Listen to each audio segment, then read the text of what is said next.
तर भंडारा गोंदिया विधान परिषद निवडणुकीमध्ये महायुतीचे अविनाश ब्राह्मणकर विजयी झालेले आहेत। भाजपच्या अविनाश ब्राह्मणकरांना 304 मतं मिळाली आहेत। अपक्ष नरेश ईश्वरकर यांना 152 मतं मिळालेली आहेत। तर आताची महत्त्वाची बातमी आपण पाहतोय। भंडारा गोंदिया विधान परिषद निवडणूक महायुतीचे अविनाश ब्राह्मणकर विजयी झालेले आहेत। तर भाजपच्या अविनाश ब्राह्मणकर यांना 304 मतं मिळालेली आहेत। तर दुसरीकडे अपक्ष नरेश ईश्वरकर यांना 152 मतं मिळाली आहेत।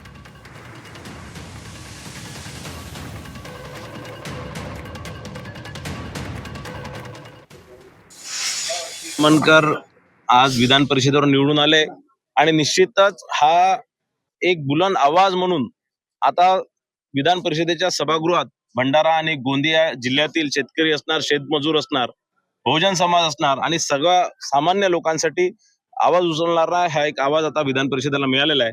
आणि निश्चितच ही विजय आमच्या सर्व सामान्य कार्यकर्त्यांची, या सर्व मतदारांची आहे। एक या माध्यमातून एक नवीन अध्याय या भंडारा आणि गोंदिया जिल्ह्यात सुरुवात झालेली आहे।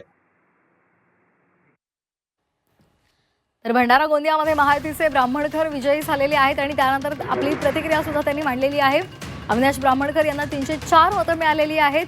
भंडारा गोंदियामध्ये महायुती विजयी झालेली आहे आणि त्याचबरोबर इतर प्रतिक्रिया सुद्धा समोर आलेल्या आहेत। परिणय फुके यांनी सुद्धा या संदर्भात आपली प्रतिक्रिया नोंदवलेली आहे।